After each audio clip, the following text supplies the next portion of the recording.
Hey, what's up? It's your girl, Deya Direct, and welcome back to Girlfriend FM. We're talking to married men. Yeah, we're getting in the minds of married men. Oh my goodness, men have some things to say, and it's time for the women to listen. Gentlemen, welcome back. Thank you. Thank you. I want to know, why is it so hard for men to talk to their women about their stress and the things that they're going through? My wife would take on my stress, and I don't want that on my wife. I want my wife to have a wonderful life. But you're one. We're one, but it's some responsibilities that are mine as a man to take care of her. That's how I feel. That's how I think it works traditionally. I'm a very traditional, very structured, very organized when it comes to the institution of marriage. And my wife is, I think woman is the source of love. And in her love, when I give her a concern, like I can go to her and say, hey, I have this problem. And I think I'm going to handle the problem. It's about logistically or analytically working it out. But to her, she's going to have concern and stress and worry. I don't want her to be that. That's going to affect the way she So loves let me me. just hold you for a second, because especially today's woman, I think that's one of the challenges. And I get the tradition and all of that, but if you married somebody who is your partner, and they potentially have the answer or can support you, for instance, maybe you need a flight. But it's expensive, but you're just frustrated, and she has the ability to find a discounted flight. Why wouldn't you? Don't you think? And I'm sure you've probably experienced, if she feels like she can help you and you leave her out, then in your estimation, logically, you're just trying to save her from the stress. But your partner feels like you're not letting her be a part of your life and you're closing her out. Let me jump this. Go ahead. What you just said hits. That's my wife to a T. I don't lay, like when times go slow. My wife can tell by certain things and certain actions when things have changed or things are downturning. Business-wise, you're talking about in Exactly, your business business. wise, because then that affects what comes in to the home. And my wife is one of those that says, okay, well, this is what we're going to do. We're going to cut back on this. We're going to change to that. Because the wifey, I just put the money in the bank. Wifey spends as it needs to be spent. Right. But I've got that type of wife that she doesn't need to tell. I don't ask her where the money goes. Long as nothing gets cut off in my house and nothing changes up and we ain't missed nothing, then we're good. She's running the house, I'm running the business. Now, if the business starts to stress me out, what I love about my wife is I can lay things out to her and she would just listen. I don't need her to fix it unless I'm asking her, hey, can you help me find this? But a lot of times, if I just want to tell her what's going on, just her touch helps ease some of the stress that I have. Because I think me growing up, we weren't a touchy type of family in mine. We didn't hug a lot, didn't say a whole lot of I love yous. Her family's the exact same opposite. And just a woman's touch on a man that's trying to just carry the whole load or pull that wagon, as I like to call it, helps ease that stress. And like he was saying, I don't try to put anything on her, but if she wants to hear how my days went or what's going on and just sits there and listen, that helps ease all the stress right there and make things easier when you come home. But the last thing you want to hear is to be stressed at work, come home, and then you get jabbed all up in the ear. That's the last thing you want to hear. And then, So you don't see it as not being honest with your wife. You see it as protecting her. Is that the perspective? I'd say yeah, Yeah, yes. you could call it protecting her. I mean, just your mood, your body language, all that. She's going to understand if you had a stressful day. And I would choose not to share that with my wife to try to protect her, but she knows. And so it's going to be up to her to ask me, hey, so what happened? Then that's my opportunity to let it out. And so she's there to comfort me and listen to me because she knows what I had to deal with during the day. So, but it's always, I let her ask me. I just don't come pouring, Right. but she sees what's going on. And if she said, baby, what's wrong?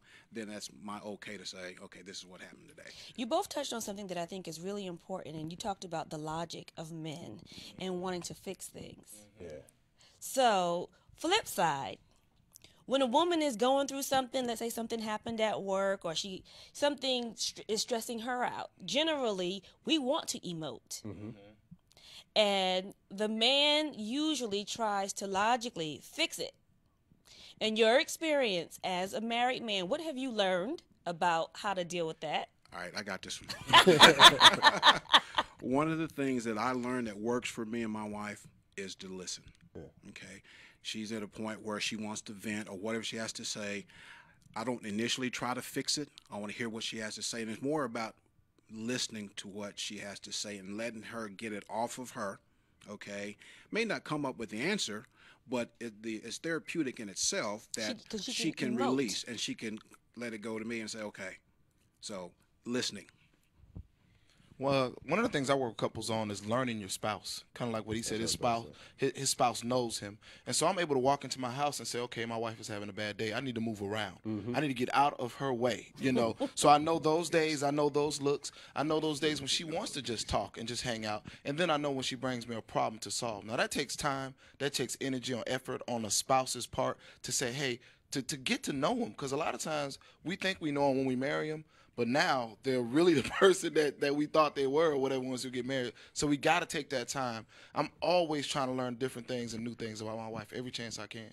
And what's beautiful about what he's saying also in learning your spouse, that takes time. But what's so good about it is I've gotten to where with me and my wife, when my wife has a problem, she comes to me with it and I listen, then I challenge her on what she thinks she needs to do.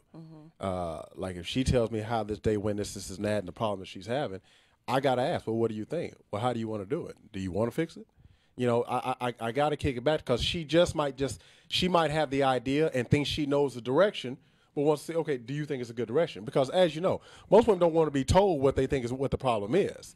But let me just hear what you might have to say on it. Are these things that you've grown into? Like, Oh, yeah. You've not been Oh, that way. no. No. I was trying to solve every problem that came in when I first got married. I'm going to fix that right now today. And so, and did she appreciate that? Nah. I had to learn the hard way. Yeah, we don't really want to be fixed. No. We want to be understood and That's a good word. experienced.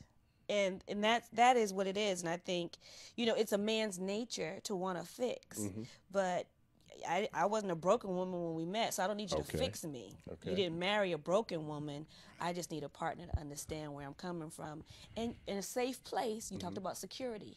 That's emotional security also, isn't it? Just knowing that no matter what happened in your day, you have a partner who's just there for you. Exactly. Not to stress you out more, as you talked about. Let's talk about money. Yeah, that's a good one. Money's good.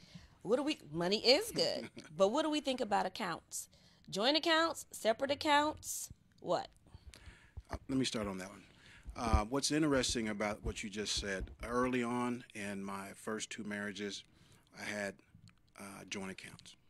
And I had a friend of mine approach me one time. We were out hitting the tennis ball, and he mentioned to me that he and his wife had separate accounts. That was a foreign concept to me because I'm thinking, you're married, that's your partner, y'all should share everything. He's like, no, we can't do that. Well, later in life, I've found that actually works for me now, that we have separate accounts, but we also have a joint account for the major things of the house. But what works is separate accounts. You have your mad money, whatever you want to call it. I have my mad money, but we have the common money. Where the household is The taken care of. household's taken care of. So that's the way we do it at our house.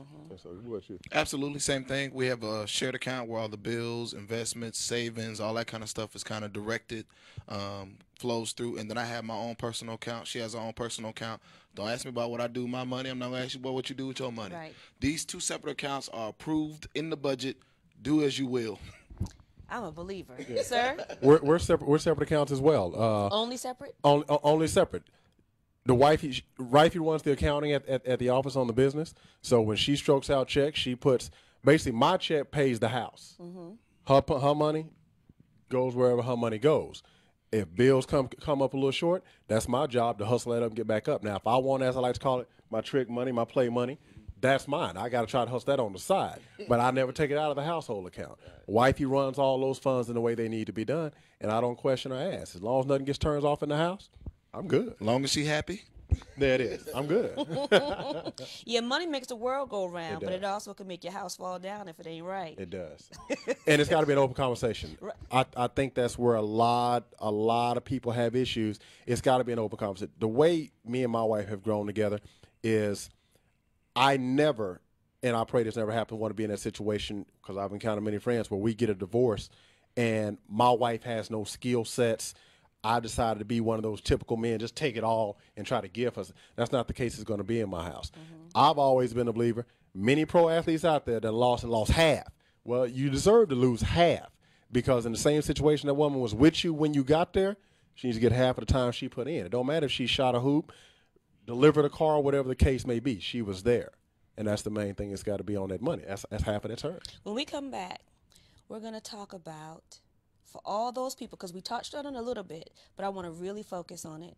There are a lot of people who want to get married, What do they really need to know? I want to know what you think women need to know about men and what brothers are about to find out about some sisters. Or women. Not just sisters. Okay, let me not discriminate. It's the rainbow up in here. Hallelujah. Okay, we'll be back in a minute.